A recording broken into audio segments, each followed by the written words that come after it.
네, 할렐루야. 우리 자와들 한번 인사하겠습니다. 오늘 또 주님이 잘해 주십니다. 또 주님이 잘해 주십니다. 예, 대제사장들하고 백성의 장로들이 예수님이 성전에서 가르치고 있을 때 나와서 질문을 합니다. 오늘 23절 마지막을 보십시오. 네가 무슨 권위로 이런 일을 하느냐? 또 누가 이 권위를 주었느냐? 무슨 권위로 이런 일을 하느냐 그랬는데, 여기서 이런 일, 어떤 일이겠습니까? 이런 일. 이런 일은 이제 그 앞에 있었던 성전의 상을 다 뒤집어 엎고 성전 청결 그 사건이 있었죠. 그런 일을 했는 거. 그리고 오늘 본문처럼 이 성전에서 사람들을 가르치는 거. 이걸 가르쳐서 무슨 권위로 이런 일을 하느냐. 그래 쉽게 말하면 이런 거죠. 누구 허락 받고 지금 이런 일을 하고 있느냐. 면허는 받았느냐, 라이센스 받았느냐, 이런 이야기입니다.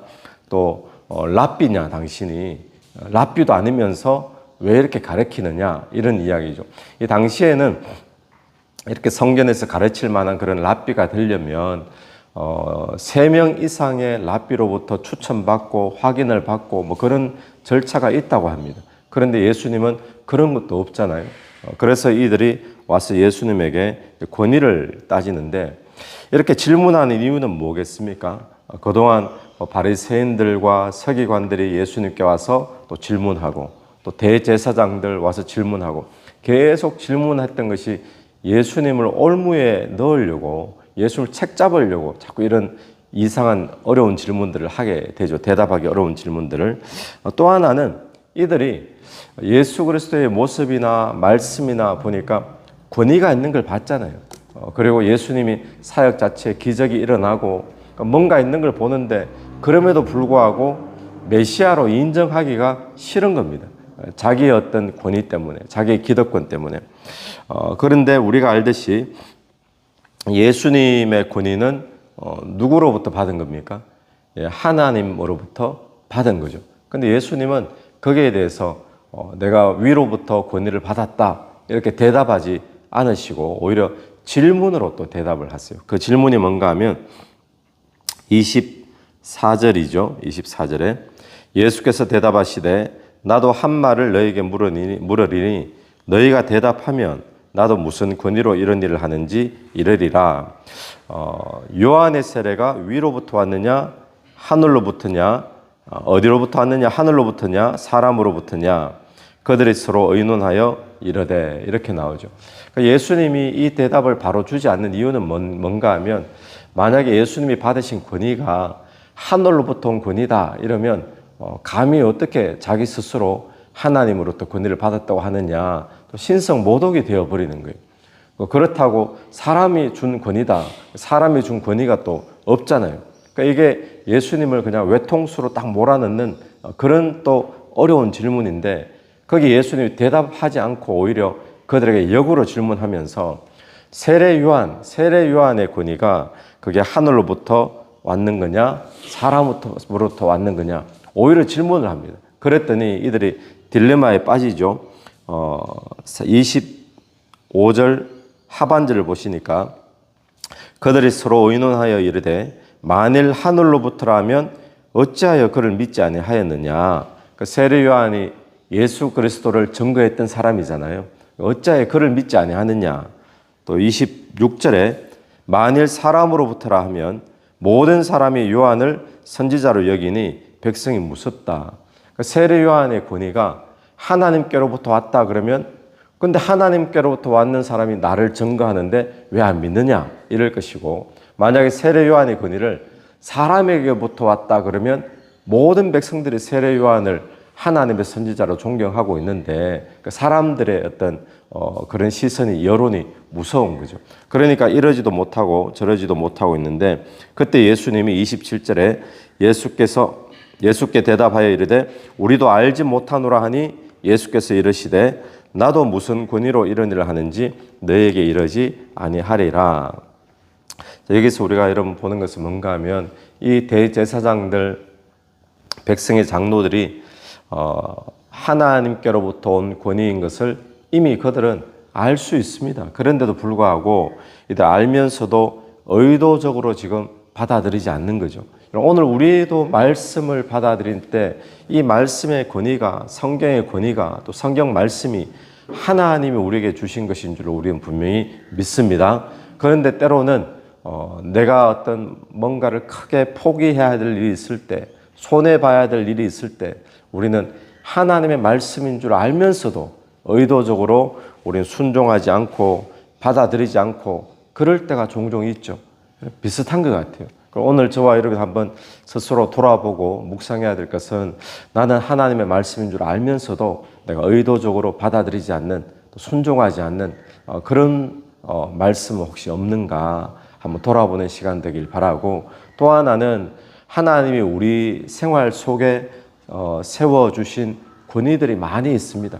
학교에는 선생님도 있고, 또 가정에는 남편의 권위도 있고, 또 교회 안에서는 리더와 또 목회자의 권위도 있고, 하나님이 질서 속에 세워주신 권위인데 때로는 우리도 뭔가 부딪힐 때 그 권위를 하나님이 세워주셨다라고 인정하기 싫을 때가 종종 있죠. 이 모습이 어쩌면 이 대제사장과 장로들의 모습이 아닌가. 하나님이 세워주시지 않은 또 그런 권위는 없는 줄로 믿고, 또 가정 속에서 또 사회 속에서 또 어떤 질서 속에서 하나님이 세워주신 권위를 저와 여러분이 다시 한번 더 인정할 수 있는 그런 이 아침이 되기를 바랍니다. 그러면서 더불어서 주님이 이런 예화를 하나 듭니다. 28절 말씀에 그러나 너희 생각에는 어떠하냐? 어떤 사람에게 두 아들이 있는데 맏아들에게 가서 얘 오늘 포도원에 가서 일하라 하니, 두 아들이 있습니다. 근데 두 아들에게 나중에 같이 이야기를 하거든요. 첫 번째 먼저는 첫째 아들에게 포도원에 가서 일 좀 해라 그랬더니 첫째 아들이 예 대답을 합니다. 그런데 일을 가서 안 해요. 근데 둘째 아들에게도 가서 일을 해라 그랬더니 둘째 아들은 싫어요 했어요. 그런데 나중에 보니까 둘째 아들은 가서 일을 해요. 그러면서 이렇게 질문을 하죠. 31절 그 둘 중에 누가 아버지의 뜻대로 하였느냐? 이르되 둘째 아들이니이다. 예수께서 그들에게 이르시되 내가 진실로 너희에게 이르노니 세리들과 창녀들이 너희보다 먼저 하나님 나라에 들어가리라. 자, 이 말씀은 누구를 가리키는가 하면 첫째 아들, 얘하고는 일을 안 하잖아요. 말씀에 순종 안 했죠. 이 첫째 아들은 누구를 가리키는가 하면 바로 이 대제사장, 장로, 당신들을 가리키는 거예요. 당신들 같은 사람들이다. 그런데 둘째, 아니요 싫습니다 라고 했는데, 그런데 나중에 순종하고 일하는 사람들은 누군가 하면 세리들과 창녀들과 같은 그런 죄인들을 가르치죠. 그러니까 이 말씀을 통해서 주님은 누구를 지적하는가 하면 겉모양을 보면 예하는 거예요. 말은 예해요. 우리가 어릴 때 보면 부모님들이 어른들이 그런 말 하죠. 대답은 잘한다 이렇게. 대답은 잘하는데 나중에 안 해요. 그런데 앞에서 내 투덜투덜대고 불평하고 싫어하고 그런데 나중에 지나보면 다 일을 해요. 그럼 누가 아버지의 뜻대로 행하느냐. 그래 이 모습이 앞에서는 모양이 없고 대답도 안 하고 투덜대고 죄짓고, 그런데 세리와 창녀와 같은 이런 죄인들의 모습인데, 그런데 나중에는 하나님을 찾고 하나님 뜻대로 행하는 이런 사람들이 하나님의 뜻대로 행해서 천국에 들어가는 자들이다. 그 이야기를 하고 있는 거죠. 그러니까 오늘 이 말씀은 어쩌면 어제 우리가 보았던 무화과 나무에 잎이 막 무성하게 있는데 그 잎사귀를 열어보니까 실제로 열매가 없는 거예요. 그게 지금 유대인들 또 이 대제사장 장로들의 모습이라 그랬듯이 오늘 이 사람의 모습도 똑같습니다. 앞에서는 대답은 예예하고 또 하나님에 대해서 순종하는 모습은 다 보여주는데 실제의 삶에서 순종하는 모습이 없는 그런 모습을 보여주고 있는 거죠. 그러니까 중요한 것은 뭔가 하면 우리가 교회에 나옵니다. 또 입술로 주여 주여 합니다. 또 성경도 읽습니다.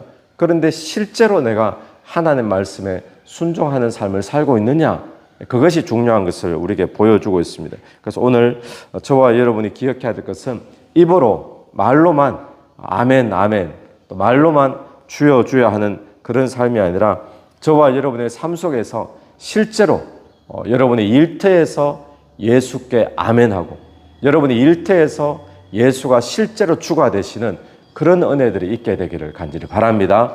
그렇지 않으면 우리의 삶도 이 유대인, 이 대제사장 이 장로들 별반 다를 바가 없는 거죠.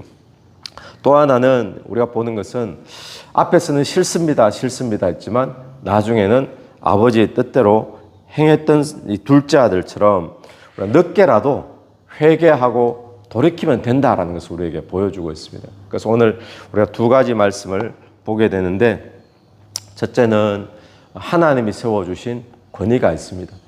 우리가 부인하고 이건 아니다 그러지만 그래도 우리가 보면 하나님이 세워주신 권위다. 또 성경에서 분명히 말하고 있는 그런 게 있잖아요. 거기에 대해서 우리가 인정하는 것이 필요하고, 또 우리가 의도적으로 하나님의 말씀이고 하나님의 뜻인 줄 알면서도 의도적으로 우리가 받아들이지 아니하고 순종하지 아니하는 그런 말씀은 없는가 우리가 돌아보는 시간 되길 바라며, 또 하나는 우리가 입술로만 주여 주여, 또 입술로만 아멘 아멘 하는 것이 중요한 것이 아니라 우리의 삶의 현장에서, 삶의 현장 속에서 아멘 하는 것, 또 삶의 현장 속에서 예수가 주로 사는 것, 그것이 중요함을 우리가 기억하면서 오늘 또 아멘 입술만이 아니라 삶에서 우리 주께 아멘 할 수 있는 그런 은혜가 있게 되기를 축원합니다. 같이 기도드리겠습니다. 하나님 아버지, 은혜를 감사합니다. 오늘 이 대제사장과 장로들의 모습이 어쩌면 나의 모습은 아닌가 돌아보며 또 회개하는 시간 되게 도와주옵소서. 하나님이 세워주신 권위들에 대해서 우리가 인정하게 하시고, 또 하나님 우리가 알면서도 의도적으로 또 하나님의 권위와 하나님의 말씀을 받아들이지 않고 순종하지 않는 그런 말씀은 없는지 돌아보며 회개하게 도와주옵소서. 하나님, 특별히 우리가 입술로만 아멘 아멘, 입술로만 주여 주여 하는 자가 아니라 우리의 실제적인 삶 속에서, 삶의 현장 속에서 주께 아멘 할 수 있는, 또 주께 순종할 수 있는 그런 삶이 될 수 있도록 인도해 주시옵소서.